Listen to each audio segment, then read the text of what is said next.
We are going to talk about a guitar player, not just any guitar player, one of the fastest, if not the fastest guitar player living today. And he's an American. We're talking about Al Lawrence de Meola, born in 1954 in New Jersey. Jersey City, New Jersey, as a matter of fact. The family soon settled in Bergenfield, New Jersey, just a little bit further north in that town. I know it well. I have family in the Teaneck area, same county. And I used to work for the cadets of Bergen County, teaching drum corps up there in the 90s.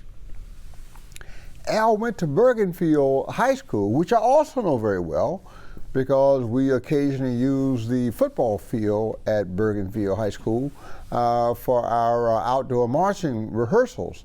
And I remember how Bergenfield High School seemed so similar to my Boca Ciega High School here in St. Pete, so similar in terms of size and everything else, even the stadium. I think right now they're averaging about 1,200 students and whatnot, and it's average high school, middle class people, middle and lower middle class, probably about 30-40% of the kids on free or reduced lunch. Pretty typical high school in America today. Working in that area for 5 years, you talk to people who went to Bergenfield High School, and they always say no one knew him. No one knew anything about him because he was a kid that came to school and went home and practiced. Came to school, went home and practiced. And so you didn't see him because he was always home practicing.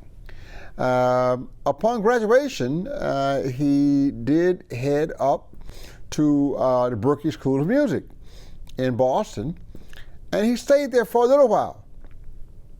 But Bill Connors was leaving the new group that was formed by Chick Corea called Return to Forever. You may remember that group was a super group with Stanley Clarke and Lenny White on bass and drums respectively, Chick of course on keyboards.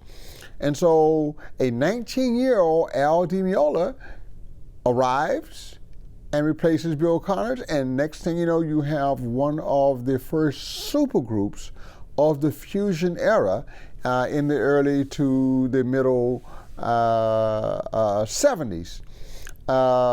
Just one groundbreaking album after the next, and soon Al is the toast of all electric guitar players, both jazz and rock. His earlier influences had been Elvis Presley and Adventures, but thank God he had I shouldn't be that way. Yeah, well, thank God he had a good guitar teacher who immediately steered him to straight ahead jazz. So pretty soon his early influences became George Benson and Kenny Burrell on the South Side, and even had some influences from guys who played bluegrass. That's probably how he developed that lightning speed and clarity that he became so well noted for. At any rate, Return to Forever was a great journey for him. The band started to disintegrate somewhere around 1975, 1976.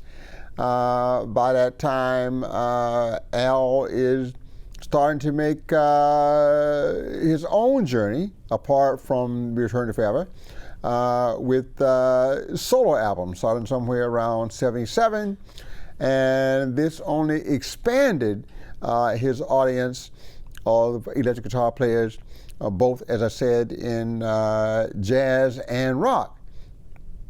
This continued for quite some time, but in that he was a trained guitarist, having taken privately for a long time, he did play the acoustic guitar.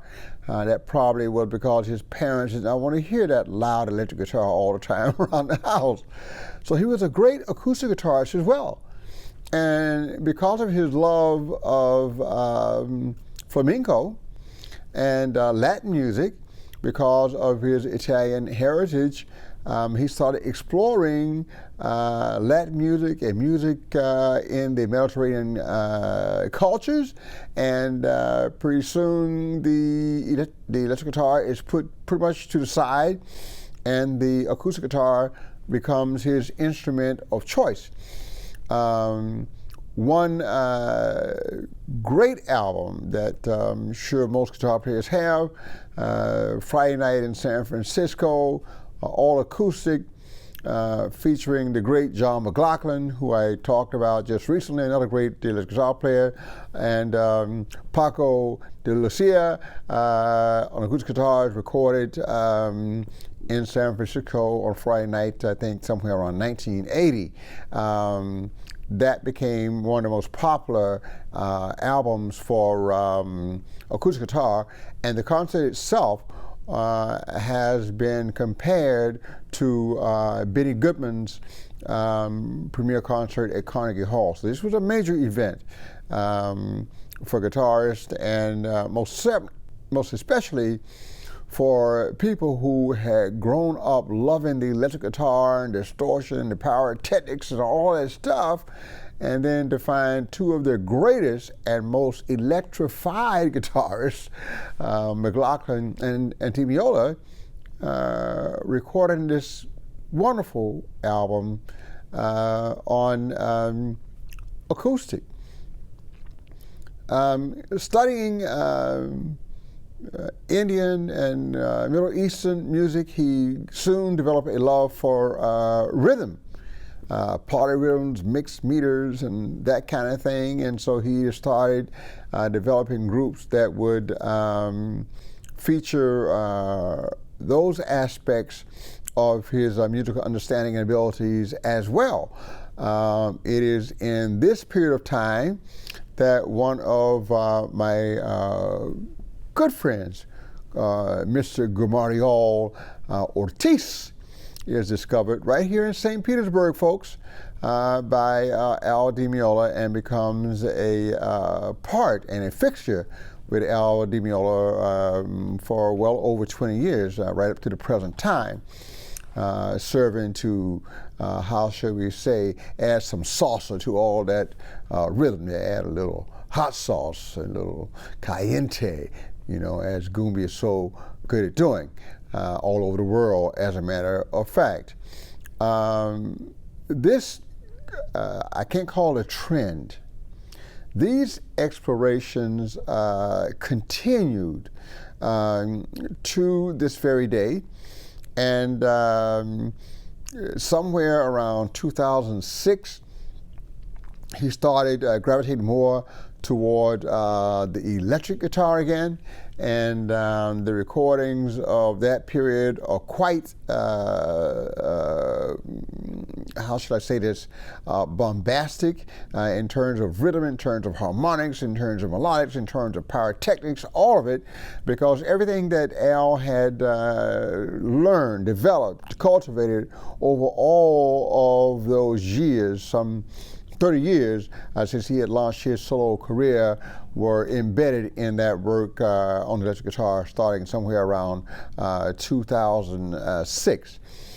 In 2018, I think, he finally returned to the Berklee School of Music, not to finish his education. Education is a relative thing, and I think the Berklee people decided that given his output of music and compositions, also a wonderful composer. Let's also mention that as we were talking about his abilities as a guitarist and band leader. Wonderful composer.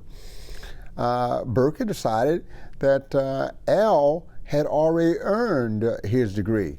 Not just his bachelor's. He gave him an honorary doctorate at the Berklee School of Music in 2018.